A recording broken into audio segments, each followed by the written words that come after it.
يا اما يعني من الخوف او منها انها ما تبغى يعني تفتكر انها تفضح الميتة. انا قلت لها يعني ما تقولي من الثمانية اللي قلتها، بس قولي لي ايش حصل. ما في. المهم شوفوا القصة هذه الغريبة. اتصلت بالمغسلة قالت لي اجيب لي طبيبة الهلال الاحمر، ابغى تستدعي لي الدكتورة حق الهلال الاحمر. قلت ليش؟ قالت عندي ميتة حية ما اقدر ما اغسلها. هذا تصريح الدفن حقه وتبليغ الوفاة. قالت نعم هذه بناتها موجودة واخواتها، اديني بنتها. ايش فيها بنت؟ تبكي البنت. قالت ما اقدر اقول عن امي. المهم قلت لها يا ام فلان عشان اجيب دكتورة يعني يتحمل مسؤولية. قالت لي انا اقول لك ما اغسل وحدة حية. هذا الكلام سجلته ورسلت لي هي رسالة حاطه في الملاحظات. ايش اللي حصل؟ تقول يا شيخ اول شيء الميتة هذه ليست متينة وليست ثقيلة. نحن انا والمساعدة حقتي واثنين من بناتها واثنين من اخواتها اول ما جابوها في النقالة في الارض ما قدرنا نرفعها على دكة الغسل. كيف 6 أنفار تقلبوا سيارة؟ قالت ما قدرنا نرفعها.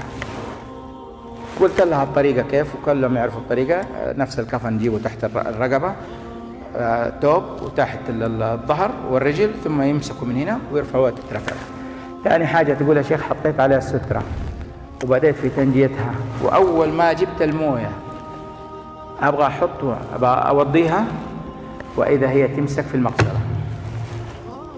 يا أم فلان قولي غير كلام هذا. قالت أقسم لك بالله يا شيخ إني كل ما أقرب الموية ما في ولا شيء من جسمها يتحرك إلا يدها تمسك في المغسلة. كيف الكلام؟ قالت لي أقول لك أنا ما أغسل وحدة حية خليتي. طيب جبنا الدكتورة دخلت كشفت عليها قالت هذه ميتة من تاريخ المعتق. قالت أنا ما أغسلها. قلت لها أجلس في الركن هناك وقولي للبنات إيش تسوي هم يغسلوها. بنتها الكبيرة اللي قاعدة تبكي من الأول ما شافت ما رفعوها ما قدرت تتحمل غسل، جلست جنب المغسلة فسألتها المغسلة إيش يا أمك هذه؟ إيش فين تروح؟ مين أصحابها؟ من فين يخرج؟ فين هي؟ فإيش تتوقعوا؟ قالت لا أول حاجة باللغة المكوية قالت لا أنت مالك صلاح، إحنا جبناك عشان تغسلي ولا عشان تحققي معانا؟ فقالت لي المغسلة كده. قلت لها قولي لي يقول لك الشيخ سوف تتعلق في رقبتك يوم القيامة أنا وياه لأن ما قلتينا السبب.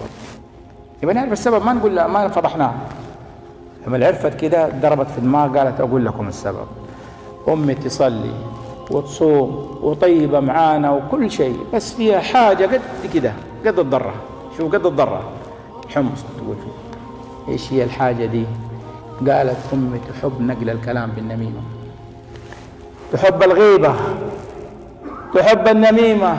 تقول وصل بها إن من الغيبة حقتها إنه تروح لفرح ما هي معزومة فيه عشان عارفة إنه حليمة وصالحة موجودين في هذا الفرح وبينهم سوء تفاهم. تيجي تقول لحليمة شوفي صالحة قالت فيكي كذا كذا كذا كذا، وتيجي حليمة وتقول لها شوفي صالحة بتقول لك كذا كذا وكذا كذا عشان توقعوا في بعض. وترجع البيت تقول بناتها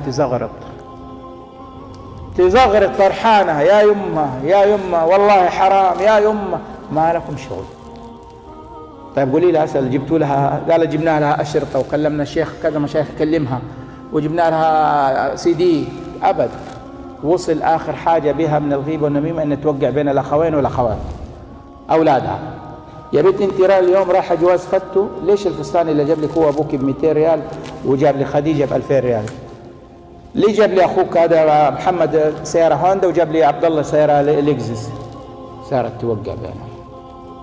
في الآخر جمعوها كلهم قالوا نضع حل لأمنا لأن الحالة ده ما يفضل كده وصارت سمعتنا زي الزفت لا مؤاخذة كرمكم الله.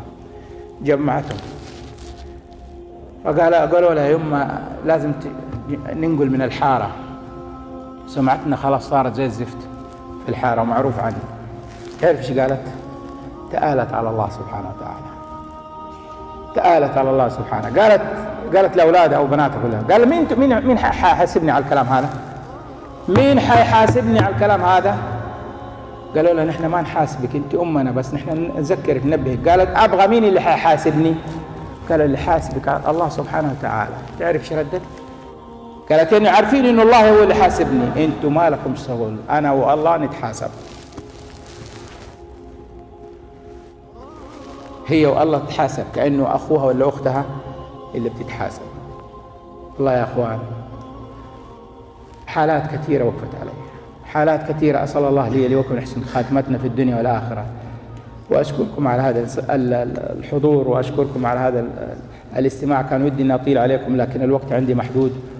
واللهم يجعل هذا العمل خالص لوجهه الكريم.